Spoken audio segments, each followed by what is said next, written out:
Thank you for coming, and welcome to the Markham Street Methodist Church tour, now called Faith United Methodist. Today's tour is worth 1 hour of HSW continuing education credit through the American Institute of Architects. If you're interested in that, see me afterwards.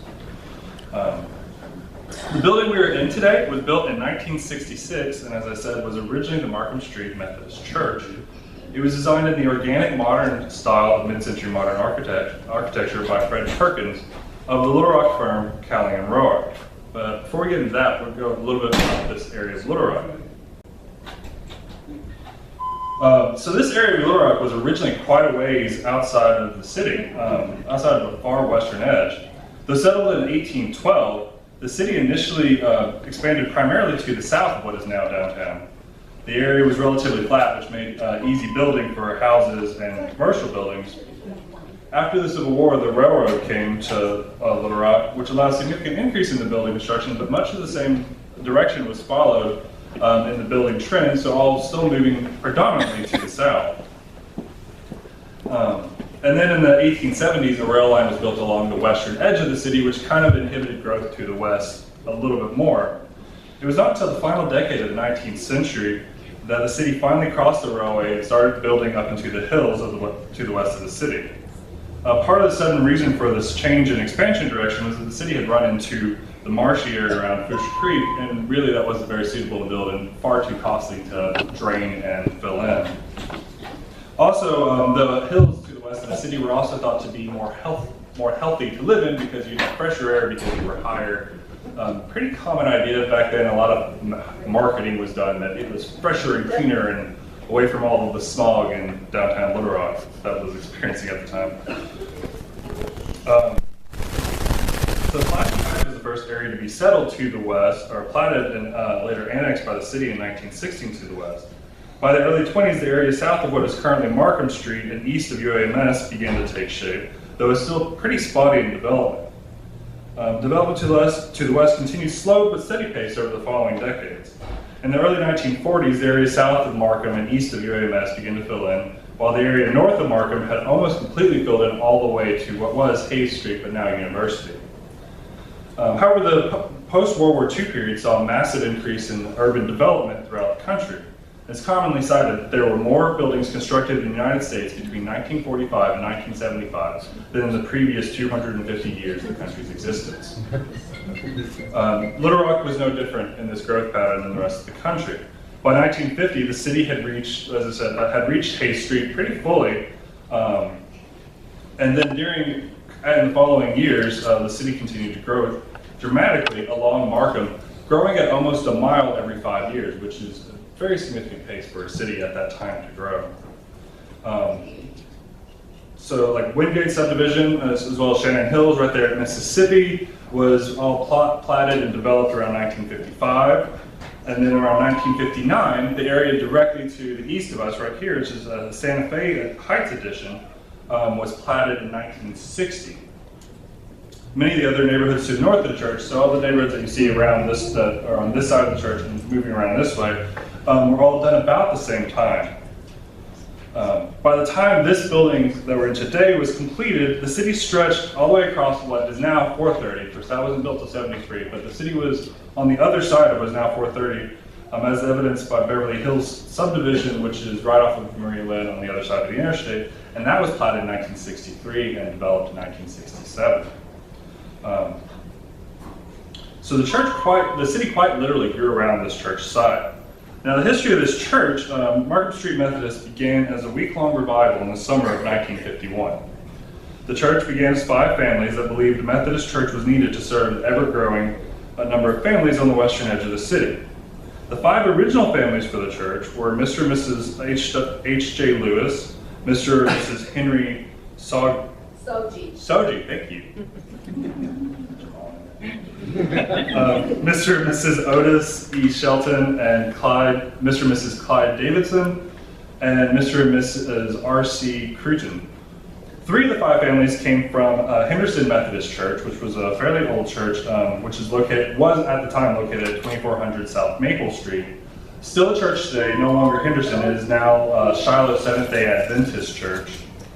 And the minister of the church at the time, Reverend Herbin Hale, served as an advisory role in the planning stages of beginning the new church, the new congregation. Also, the director of the Central Arkansas Methodist District, the superintendent of the Central Arkansas Methodist District, Dr. Francis Bunden, also helped and led the revival along with Mr. Hale, Reverend Hale. Later, the fledgling Markham Street Methodist Church met in a tent that they borrowed from a Baptist friend in a persimmon grove, pretty close to where we are now, actually a little behind where the sanctuary is. When the weather turned a little too chilly for them to meet in the tent, they moved down to the Brady Home Demonstration Club, which is just down Markham to the east, right beside what was the old post office there. About 3/4 of a mile to the east. Now keep in mind, we're talking about 1951, so at that point, this is kind of sort of the edge of the city, but not really. We're still a pretty good ways. Most of the development here was just a house here and there, and a couple farms. Now, if you went to last month's Sandwiching and History Tour at Faith United Methodist in downtown Little Rock, you may recall that in 1950, they decided to build a new education building because they had outgrown their old wooden structure. First Methodist offered Markham Street Methodist their building for no charge, assuming that members of the congregation would come and dismantle the building and move it themselves, which the church did. And because of this donation and the hard work of the members of Markham Street Methodist, they were actually able to begin their worship in their new building debt-free, which is remarkable for any congregation. On August 26, 1951, the new sanctuary was dedicated by Reverend Bunden, Art Kidd, who was a lay preacher, who was the original first preacher for the congregation, and Dr. Aubrey Walton of First Methodist. Their first preacher, Art Kidd, who had been with the congregation since its beginning in 1951, moved away in 1952, and a Hendricks student by the name of Howard Childs assumed the role of pastor here. He stayed at the church until 1955. Later in 1955, a small parsonage was constructed on the side, just a little bit off to this direction of the church, at 8414 West Markham, to house a full-time minister of the church, attesting to how much the congregation had actually grown at the time. One was, and by 1956, an additional classroom building was needed, and one was brought to the site from Crossroads Methodist Church. Crossroads Methodist Church no longer needed the building, not because they were growing, as in most cases, but because they were going away. They were used to be underneath what would now be underneath Lake Palmel. So when Lake Palmel was being created, that church went away. The late 1950s was actually a hard time for the congregation, and they went through 7 pastors in 5 years. But the congregation held strong and stayed together. In 1960, Howard Childs, the former Hendricks student, returned to Markham Street Methodist and stayed for another 5 years until 1965. Shortly before he left, the Little Rock District of Methodist Board of Missions and Church Expansions, they bought the property right next to the church on the corner of Markham and Ellis, which is more or less the land we're on right now. It was and then turned around and deeded it to the congregation on July 27, 1965, for the congregation to build a new sanctuary, or a new church building site, to replace their way too small older building that they had been in. That year, the church commissioned the Little Rock architectural firm of Cowling and Roark to design the new building. The firm was likely chosen due to the fact that a member of the church, David Kennedy, was also the project manager for the firm. Construction began on the new building on August 1st in 1965, and on April 3rd, 1966, the first service was held in this building. As a fun note, Miss Ellen McCluskey, who's here, actually got married in the church before it got dedicated, which is Patricia's mom, if you know Patricia. The pastor at the time was Fred Arnold, who served the congregation until 1970. He came in 1965 and served the congregation until 1970. In 1968, the church's name was changed from Markham Street Methodist Church to Markham Street United Methodist Church, because the Methodist Church as a whole and the Evangelical United Brethren Church merged that year to create the United Methodist Church. In the early 1970s, former courtyard space was enclosed to create more classroom space which now uses the fellowship hall. It's right through the door on the other side of the kitchen. On December 6, 1981, there was a special service held at Markham Street United Methodist Church to celebrate the burning of the note, a symbolic gesture signifying the construction loan for the church had actually been paid off. In 1988, Trinity United Methodist Church, located at 1101 North Mississippi, donated one of their former classroom buildings to Markham Street United Methodist. This somewhat small white building near the rear of the property, and if you parked in this front parking lot you saw, or if you parked back here, it's the building that has kind of the ramp going up to it, was quickly claimed by the youth, and they designated it as their space, and it still kind of runs that way. It is actually on the location of the old Persimmon Grove where they first started meeting. In 1995, the church was broken into and the sanctuary was set on fire. They actually broke in that back corner, back there where the audio booth is. Luckily, Christy Kane, a Sunday school teacher, came in early to work on her classroom, saw the fire, called the authorities, and quickly grabbed a fire extinguisher to put out the fire. Her convenient timing and quick thinking likely saved the church from more severe damage. There was only really the pews that he had flipped over and some of the parquet floor was all that was really damaged aside from some smoke damage. So very lucky indeed. It could have been a disaster.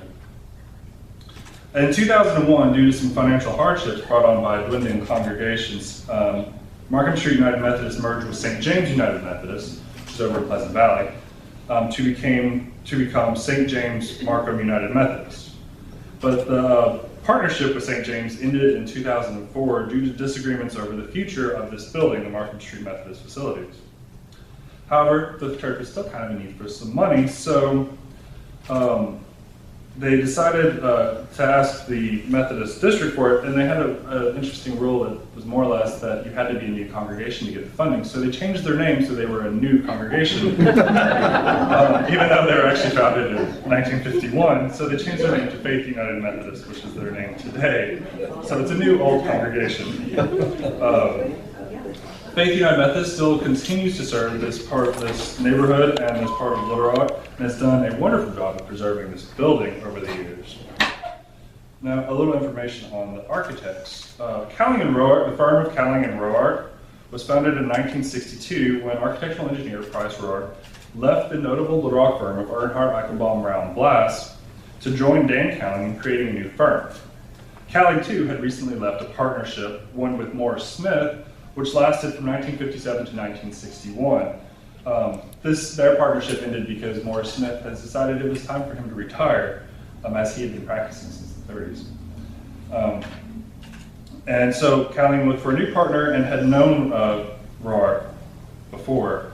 The new partnership, though, was pretty shortly lived, and only existed from 1962 to 1966. However, in that short time, they managed to create some really wonderful buildings.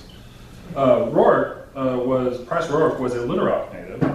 After serving in the European theater during World War II, he returned to Arkansas and went to the University of Arkansas, where he was part of the first class of the architecture program, which means he was taking architecture classes alongside Fay Jones and Ernie Jacks and Bob Blazer, who were the first people to graduate from that class.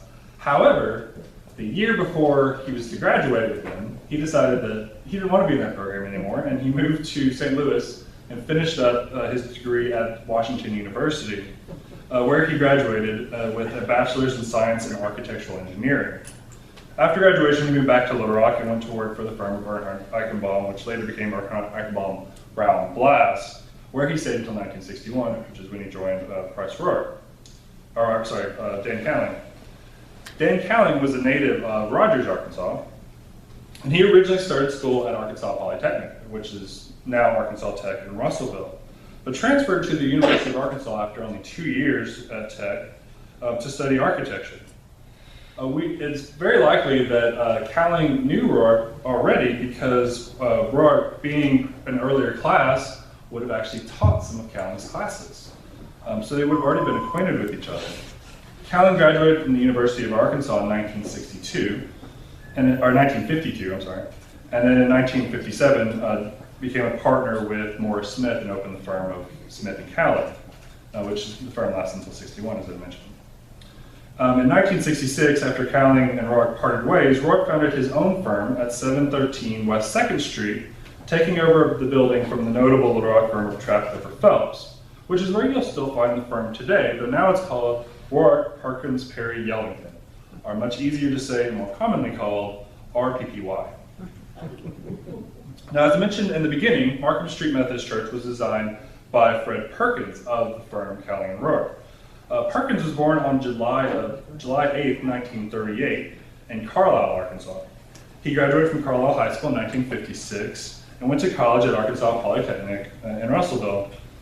In a weird kind of mirroring effect, he too only stayed there for 2 years, so I don't know what it was about tech. You go there for 2 years and then you leave. But he stayed there for 2 years and then transferred to the University of Arkansas to study architecture. Now keep in mind, when he transferred to U of A in 1958, this is when Faith Jones was teaching and was kind of the powerhouse of the architecture program at U of A. Faye had returned from Oklahoma in 1953 to take up a full-time teaching role and full-time practice role at the university. Perkins, as well as other students of the time, remarked that Jones never really pointed at his own work. A lot of people say that Jones inspired his students by his own work. That's not technically correct. Jones was actually a very humble man about his work, and he never pointed to his own work saying, "This is great work." It was actually, he would always point back and say, "Look at Wright's work. I'm looking at Wright's work. That's what you should be looking at, because this is really where these ideas are coming from, and it's better for you to get from the source than a filtered down version like he was doing." Not to diminish Jones's work at all, but that's how Jones felt about his own work. This early influence from Jones likely explains so many of the writing and kind of details and elements in the building we're in today. However, kind of getting ahead of myself there. During the summers, Perkins would come back to Little Rock and worked for Morris Smith as a draftsman, pretty common one for most architecture students, to get internship hours.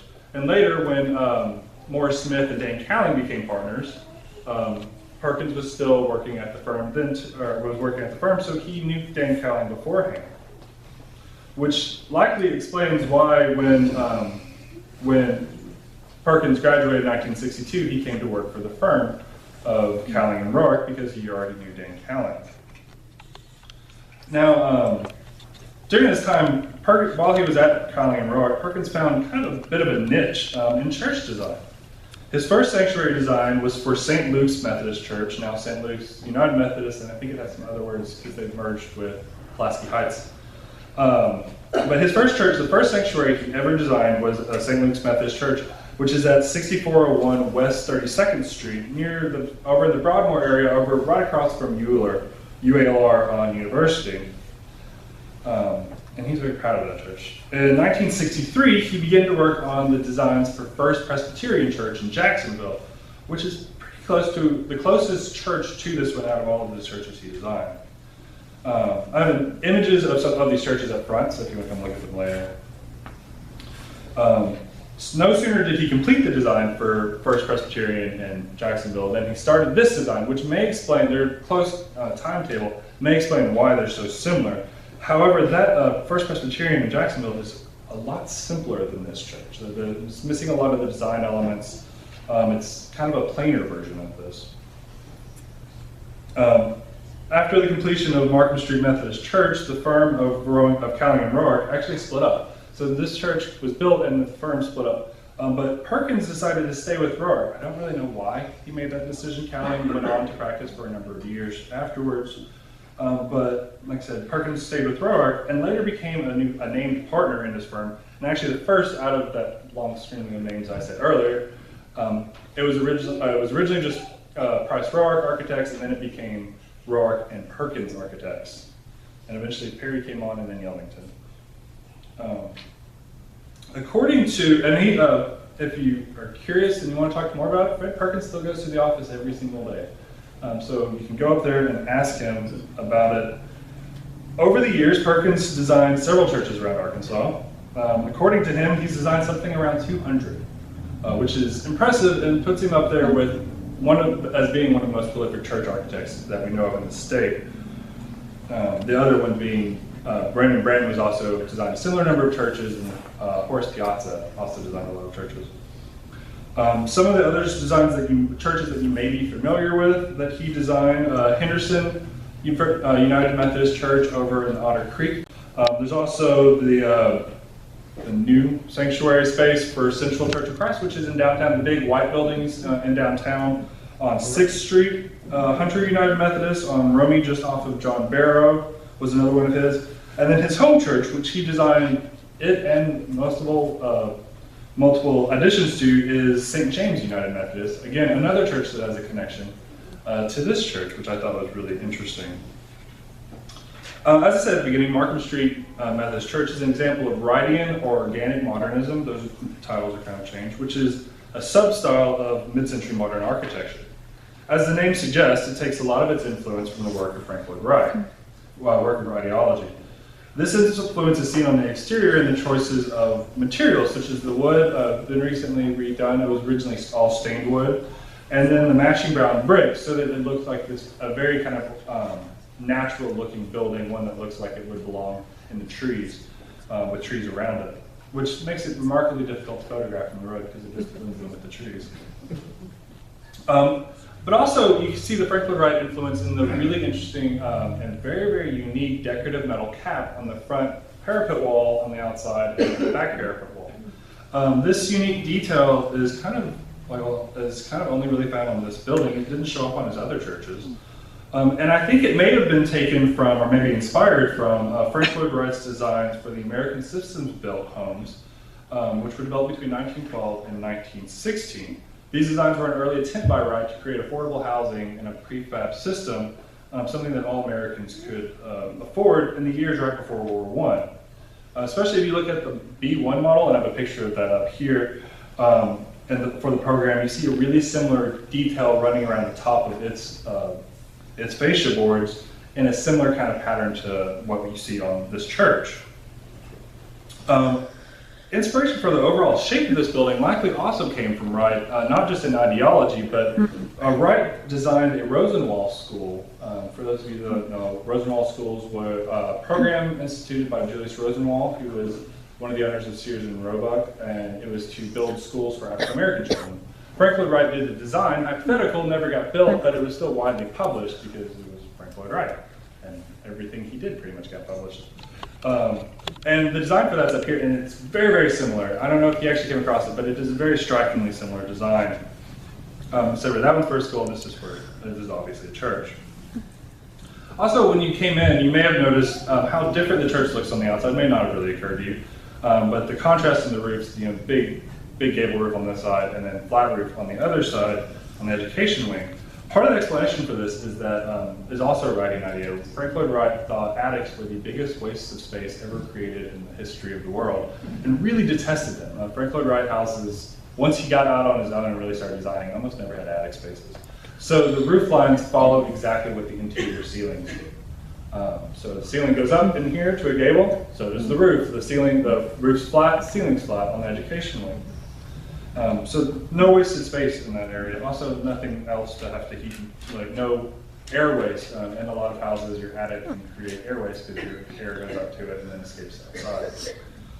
One design element that you see in this church that was really kind of a signature design element for Perkins was the Y motif in the windows. And you can see it on tons of windows. You can see it in the clerestory windows or in the blue windows on the sides. The doors have a similar motif. It's all over the place. And when you look at his other designs, it's in all of them. It was one of his favorite motifs. It's a very Wrightian kind of idea. It's more or less abstract flowers is kind of the idea behind it. And you see them everywhere. And actually, the little clerestory windows in here are one of my favorite details. They're up here in the yellow and red. They're just these nice little accents. It's not something that really lets in a whole lot of light. It's not loud. It's something you hardly even notice, but it's just these nice little moments, and they really accentuate the beams, which was kind of their purpose, opposed to letting light in or ventilation as clerestory windows were traditionally. Another detail that's kind of fascinating as you explore the church, when you go down the hallway to the classrooms in the front, you'll notice in the classrooms that will be on your right, which were originally which are now interior classrooms, that they have glass clerestory windows that run around the top of them, which looks a little weird now because basically you have a glass window into another room. seems a bit weird, but as I mentioned before, there used to be a courtyard right on the other side of this kitchen, and those rooms faced the courtyard. Those windows were to give light to the natural light to those rooms, which wouldn't have natural light otherwise. Two more details I'll point out before I kind of let you go wander the church. One is the pendants along the sanctuary with these beams. One's right above me here. This is a detail that I've not seen in any Wright buildings or any of his other buildings. This is kind of a neat detail. It's almost kind of an homage to Gothic architecture with the pendants coming down where the rib vaults would meet. But it's also done in an undeniably Wright style. It's kind of an abstracted dentil detail, which was really common on Wright's architecture. You'd see it on his cornices a lot, but I've never seen it done vertically and kind of hanging almost like a stalactite. That was actually, I think, done to create a similar motion to the little arches that do the pop-up in the ceiling, as there are with the large arches that form the main ceiling. So you have kind of the angle and then straight, and you have the same thing on that side because of the pendants. The other thing that I wanted to point out is this accordion screen that's over on this side of the church, your left, my right. That screen is significant because when this church was originally built, this church was meant to be a temporary sanctuary. Really more of a multi-purpose space, a rec room, also explains the parquet floors. So you have that screen so that you can access the kitchen better when you're having scout meetings or different events like that. And they were originally supposed to build, at some point, another sanctuary over on this side, which is why all that space was left open. Which is interesting in and of itself, but that's a whole other discussion of mid-century design. Like why everything's where it is. But it's a neat little reminder that this building, or this space that we're in, the sanctuary, was originally meant to be more than just a sanctuary. It was meant to be a multi-purpose room, almost rec room. As a final note, the piece of furniture of obviously the pulpits, because they're built in, but also the baptismal font that's over here, and the altar, were all original pieces to the church that Perkins designed to go with the church. Kind of like Wright did, if you've gone up to Bach Wilson House at Crystal Bridges, Wright designed the furniture to go in the house. Perkins always designed some pieces to go into his churches as well. As I said, I've got some images of some of the other churches he's designed up here at the front, if you want to come look at them, as well as the images of the two Frank Lloyd Wright designs that I mentioned. Does anyone have any questions? All right. I hope you enjoyed today's tour. Our next Sandwiching in History tour will be on March 2nd at Second Presbyterian Church, which is at